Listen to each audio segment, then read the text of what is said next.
যা ইচ্ছা তাই করবেন গিয়ে, এইটা সেটা দিয়ে, মানে কি বলবো, মানে আমাদের অনেকেই হয়তো গিয়ে সেই অ্যাক্টিংটা করে আসেন, কিন্তু লং রানের জন্য জিনিসটা যে কত ক্ষতিকর সেটা কিন্তু বুঝবেন পরে। যেই যে পরবর্তী প্রজন্ম যে ধ্বংস হয়ে যাচ্ছে এগুলি দেখে, যে ও আপনি নাটক করেন, আপনি তো এই কাজটা করে আসছেন, ও উনি নায়িকা না, ওনাকে তো এইভাবে দেখেছি আমি।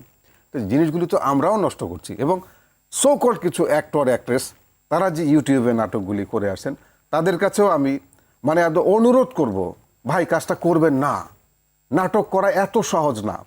এই মিডিয়াকে, এই পেশাকে কুলুষিত করবেন না। সেফ কিছু টাকার জন্য কাজগুলি করে দিয়ে আসেন এবং সেটা হু হু করে দেখছে, ও দেখ দেখ দেখ এইটা। ভাইয়া একটু সেই সুদিনের প্রসঙ্গে ফিরে যাই।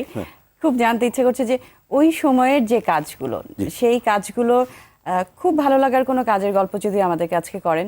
কাজ তো অনেক করেছে, অনেক ভালো ভালো কাজ হয়েছে, যেটা হয়তো RTV-তে যায়নি, অন্য চ্যানেলে গেছে। যে মাহফুজ আহমেদের কাজ করেছিলাম, তোমার দই ভালো আছে মা, মা গো তোমার জন্য, বুনো চাল তার গায়ে। আমাদের RTV-র হচ্ছে গিয়া নোয়াশাল নাটকটি।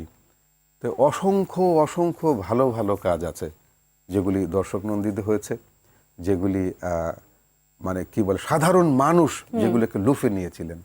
তো সেই সব কাজগুলি যদি মানুষ দেখে, মানুষ ভালোবাসে এবং বাই নেমে বলতো, বাই নেমে বলতো, ওই যে রাসু যায়, রাসু নোয়াশালের ক্যারেক্টার, আমার নাম ছিল রাসু, বাই নেম আমাকে বলতো যে বাসে বা কোথাও, ওই যে রাসু যায়, রাসু যায়। এটা আমার জন্য অনেক বড় পাওয়া, অনেক বড় পাওয়া যে নাটকের একটি ক্যারেক্টারকে মানুষ নাম ধরে রাস্তায় বলছে। করা তো যায়, ইচ্ছা করলেই কিন্তু করা যায়, করা যায় না যে তা না। ওরা করলো কিভাবে, মাহফুজ আহমেদ করলো কিভাবে, মীর সাব্বির করলো কিভাবে, শহীদুজ্জামান সেলিম করে কিভাবে, জাহিদ হাসান করে কিভাবে, তারা তো স্ক্রিপ্ট নিয়ে কাজ করে।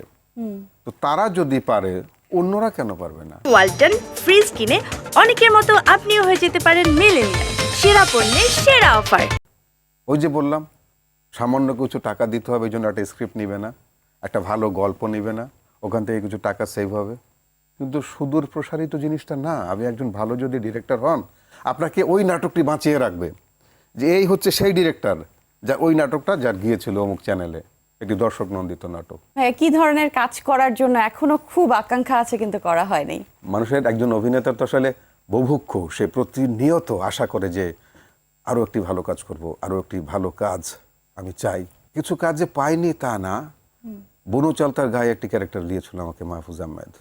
কেমন ছিল চরিত্রটা? আমি ভুলিনি। ক্যারেক্টারটা ছিল আমার বাচ্চা একটা, বাবু ভাই ছিলেন আমার বড় পীর, আমি মেজো পীর, ছোট পীর থেকে একজন।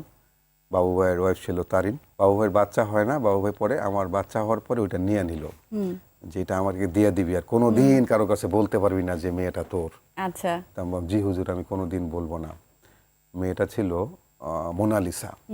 মেয়েটা আস্তে আস্তে বড় হয়, আমি দূর থেকে দেখি আমার মেয়ে, আমার সন্তান আরেকজনের কোলে, কিন্তু আমাকে বাবা ডাকে না, বাবা ডাকে বাবু ভাইকে। কিন্তু এটা আমি বলতেও পারবো না।